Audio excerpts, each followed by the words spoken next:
tarde, pessoal, tudo bem com vocês? Olá, boa tarde. Hoje nós vamos gravar mais uma aula, dessa vez de literatura, e nós trouxemos uma convidada especial, a nossa colega, professora do Cocina e agora bibliotecária, Cacilda. Boa tarde, gente. Como vocês estão? Esperamos que estejam todos bem e hoje nós vamos tratar de um tema bem interessante, não é, Jeane? Sim, a gente vai tratar sobre o realismo. E o realismo, a gente tem uns romances que são bem interessantes. Cacilda que o diga, viu? Verdade. A aula hoje do realismo lembra literatura e arte, porque a literatura também é uma arte, por isso vocês vão estudar tanto na disciplina de arte quanto na disciplina de português. E aí nós produzimos um resuminho para vocês com as principais características desse movimento. O realismo foi um movimento estético predominante do mundo ocidental no último quartel do século XIX. Surgiu como uma onda de imposição à subjetividade e ao individualismo da tendência artística anterior, que era o romantismo. Com a intenção de fazer da arte uma representação fidedigna e verossímil da realidade, escritores, pintores, escultores, músicos e dramaturgos privilegiaram a objetividade em suas obras, atentos à veracidade das situações cotidianas. Características do realismo: valorização da objetividade e dos fatos, impessoalidade, apagamento das ideias do autor, descrições de tipos sociais ou situações típicas, fim das idealizações, retratos de adultério, miséria e fracasso social, prevalência das formas do romance e do conto, frequências críticas às hipocrisias da moralidade e da nova classe dominante, a burguesia, aceitação da realidade tal como ela é, em oposição aos anseios de liberdade dos românticos, esteticismo, linguagem culta e estilizada, escrito com proporções e elegância, tentativa de explicar o real, recorrendo muitas vezes à ciência ou ao determinismo, abordagem psicológica das personagens como composição da realidade que veio. Realismo no Brasil. Iniciou-se com um lento processo de modernização, atravancado pelo ranço colonial que se mantinha na política do Segundo Reinado e na manutenção da mão de obra escrava. Em sua maioria, os escritores realistas brasileiros foram republicanos e abolicionistas, não raro abordando em suas obras esses ideais. Os três principais nomes do realismo brasileiro são o maranhense Aloysio Azevedo, o carioca Machado de Assis e o angraense Raul Pompeia. Dentre os autores do realismo, um que a gente vai abordar hoje é Aloysio Azevedo, que diferencia-se dos outros dois por sua estética de tendência naturalista, corrente literária fundada pelo francês Émile Zola, que, embora se assemelhe ao realismo e intente uma visão objetiva da realidade, tem características próprias. No naturalismo, prevalecem as descrições animalescas da personagem humana, a abordagem patológica das personagens, a ênfase dos instintos, perversões e comportamentos sexuais, bem como a explicação dos fatos apoiada no determinismo científico. É o caso das obras Casa de Pensão, de 1883, O Curtiço, de 1890 e O Mulato, de 1881, que é a obra que Cacilda vai falar para vocês daqui a pouco. Boa tarde outra vez, gente. Fiquei muito feliz com o convite das professoras Jeane e Simone para tratar de algum livro que eu tenha lido de Aloysio Azevedo. E como eu acredito que a leitura tem que ser prazerosa e levar encantamento ao leitor, eu escolhi O Mulato.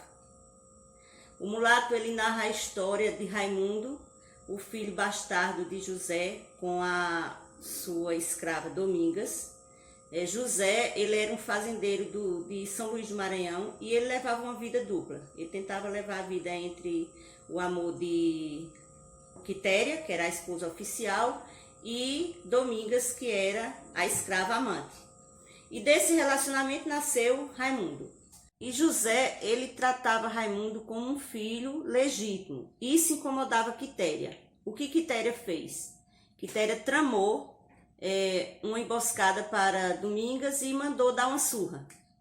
Dessa surra, Domingas ficou muito envergonhada e passou a viver no mato, vagando pelo mato. O tempo passou, enquanto Quitéria se sentia traída, ela também tinha seus segredos. Ela mantinha um caso com o padre Diogo. José descobriu, os pegou junto e matou Quitéria na frente do padre. Para que essa história não vazasse na sociedade, o que eles fizeram? Fizeram o pacto do silêncio. Resolveram falar que Quitéria havia morrido de causa natural. O tempo passou, armaram uma emboscada para José e mataram José. Tudo indica que foi a mando do padre Diogo, porque ele se incomodava com aquele segredo e não queria que aquele segredo fosse revelado. Isso iria manchar a imagem dele de bom padre. Como José tinha morrido, o seu tio, Manuel, com a morte de José, Raimundo ficou aos cuidados do seu tio Manuel, o enviou para a Europa para estudar e ficou cuidando da herança dele. O tempo passou, Raimundo formou-se advogado, tornou-se um belo rapaz, moreno, muito educado, e com a formatura ele voltou para São Luís para resolver as questões da herança. Pensava ele em vender tudo e ganhar a vida no Rio de Janeiro. Quando ele chegou na fazenda do tio Manuel, ficou hospedado com o tio, de imediato ele conheceu logo sua prima, Ana Rosa. E aí já surgiu uma paixão. Ana Rosa, moça bonita, fogosa, bem à frente do tempo dela. Naquele meio tempo da paixão, ele viajou para a fazenda, lá em São Luís, onde ele nasceu e onde ele foi criado. Lá ele começou a investigar e descobriu que sua mãe era uma escrava e que seu pai tinha sido morto, possivelmente a mando do padre Diogo. Tem uma parte aí do livro que eu vou deixar para que vocês descubram. Raimundo, ele se envolve com Ana Rosa, como eu falei. Ele se apaixona, só que Ana Rosa ela já era uma moça prometida. Então eu quero que vocês leiam esse livro, é uma leitura muito prazerosa, é uma leitura muito gostosa, é um livro curtinho. Então vocês vão descobrir se Raimundo casou com Ana Rosa, mesmo contrário às opiniões do tio, porque ele não deixava de ser um filho bastardo, mulato e de origem, não humilde, mas de origem duvidosa, porque ele não era filho da esposa oficial de José, mas de uma escrava. Então eu quero que vocês leiam o livro e descubram essa relação aí do final do livro. O que aconteceu com Raimundo? Ele pegou sua herança, voltou para o Rio, levou Ana Rosa. O que aconteceu com os dois? Eu só posso dizer que desse romance, Ana Rosa engravidou. Para vocês verem como o tempo já era avançado, como Ana Rosa já era avançada para a época dela. E eu quero que vocês leiam e depois vocês vão dar esse retorno, às professoras. Eu quero saber o que vocês descobriram desse romance, desse livro tão interessante, que eu particularmente amei. E é isso aí, a gente fica com mais uma aula. A gente agradece a presença da nossa colega Cacilda e ficamos aqui esperando vocês lerem o livro O Mulato.